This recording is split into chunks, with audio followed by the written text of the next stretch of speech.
सर्वप्रथम सर्वांना श्री स्वामी समर्थ। स्वामी महाराजांच्या कृपेने तुमच्या सर्व चांगल्या इच्छा पूर्ण होत हीच मी स्वामींच्या चरणी प्रार्थना करते आणि आजच्या या व्हिडिओला सुरुवात करते। बघा, आजच्या या व्हिडिओमध्ये मी तुम्हाला संकल्प कसा करावा, संकल्प करणे म्हणजे काय आणि तो का केला जातो याची संपूर्ण माहिती मी तुम्हाला या छोट्याशा व्हिडिओमध्ये देत आहे। हा व्हिडिओ शेवटपर्यंत पहा, तुम्हाला संपूर्ण माहिती अगदी सोप्या भाषेत मिळून जाईल आणि संकल्प करताना तुम्हाला कधी शंका देखील राहणार नाही आणि तुम्ही प्रत्येक पूजा करताना या सोप्या पद्धतीने संकल्प नेहमी करू शकाल। चला तर मग व्हिडिओला आता सुरुवात करूया। तर प्रथम संकल्प करणे म्हणजे काय हे जाणून घेऊया। शास्त्रानुसार कोणत्याही प्रकारच्या पूजेपूर्वी किंवा सेवेपूर्वी संकल्प घेणे आवश्यक आहे। पूजेपूर्वी संकल्प न घेतल्यास त्या पूजेचं पूर्ण फळ हे प्राप्त होत नाही। संकल्प न घेतल्यास पूजेचे संपूर्ण फळ हे इंद्रदेवाला प्राप्त होते। यामुळे दररोजच्या पूजेमध्ये हे पहिले संकल्प करावा आणि नंतरच पूजा करावी। संकल्प घेण्याचा अर्थ असा आहे की आपण कुलदेवतेला आणि स्वतःला साक्षी ठेवून अशी प्रतिज्ञा करत असतो की मी हे पूजन कार्य विविध इच्छापूर्तीसाठी करत असून हे पूजन कर्म मी आवश्यक पूर्ण करेल।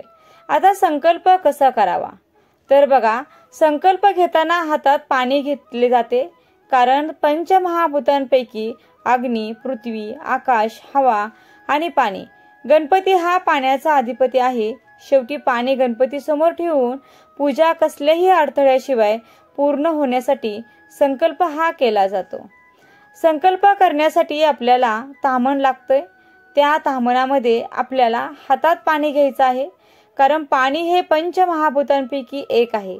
त्यामुळे प्रथम पाणी हे हातात घ्यायचं आणि गणपती हा पाण्याचा अधिपती आहे, त्यामुळे पाणी घेऊनच संकल्प करायचा आहे। आता या पाण्यामध्ये आपल्याला हळदी, कुंकू, अक्षता घ्यायच्या आहेत आणि त्यानंतर फूल घ्यायचं आहे।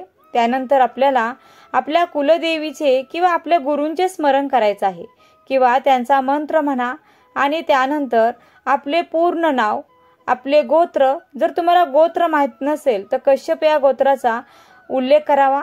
आपण ज्या महिन्यामध्ये संकल्प करत आहोत तो महिना, ती तारीख, ज्या गावामध्ये आपण राहत आहोत ते गावाचं नाव आणि त्यानंतर आपल्याला ज्या इच्छित कार्यासाठी हा संकल्प केला आहे ती इच्छा मनात बोलायची आहे आणि त्यानंतर हे पाणी ताम्हणामध्ये सोडून द्यायचं आहे। आता एक संकल्पाचं उदाहरण देखील पाहूयात। हे परमेश्वरा, मी आज तुमच्या चरणी हा संकल्प करते की मी माझे शिक्षण पूर्ण करण्यासाठी कठोर परिश्रम करेन। मी माझा अभ्यास नियमितपणे करेन आणि माझ्या शिक्षकांच्या सूचनांचे पालन देखील करेन। मी माझे लक्ष्य साध्य करण्यासाठी सर्वतोपरी प्रयत्न करेन आणि हे परमेश्वरा, तुमच्या कृपेने मला माझा संकल्प हा पूर्ण करण्यास मदत करा।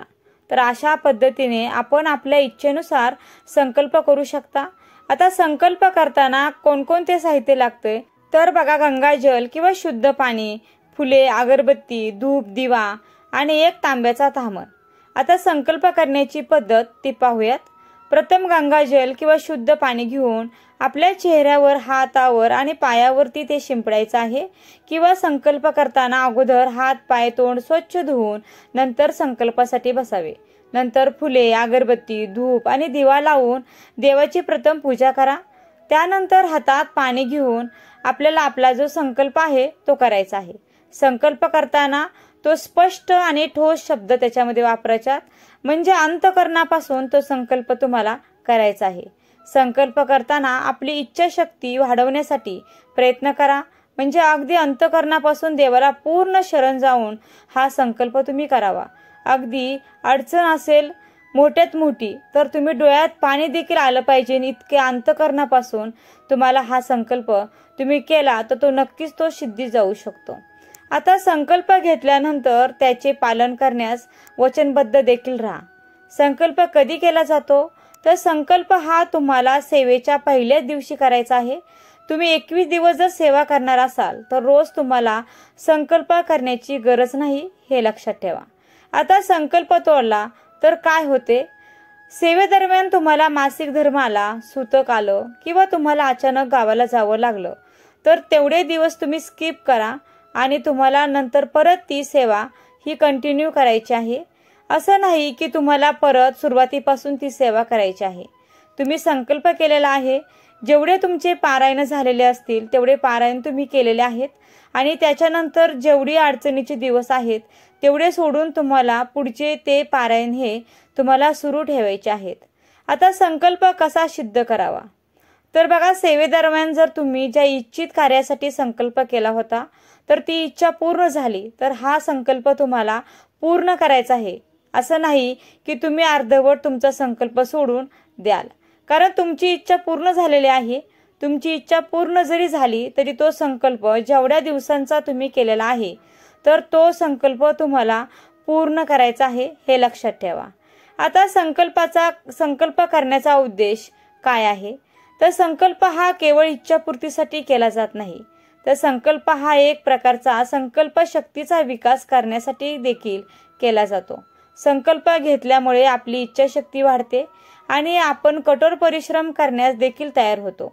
आणि संकल्प केल्यामुळे आपण जी सेवा करतो ती देखील आपण संकल्पामुळे नियमित करतो व ती सेवा आपण पूर्ण देखील करतो.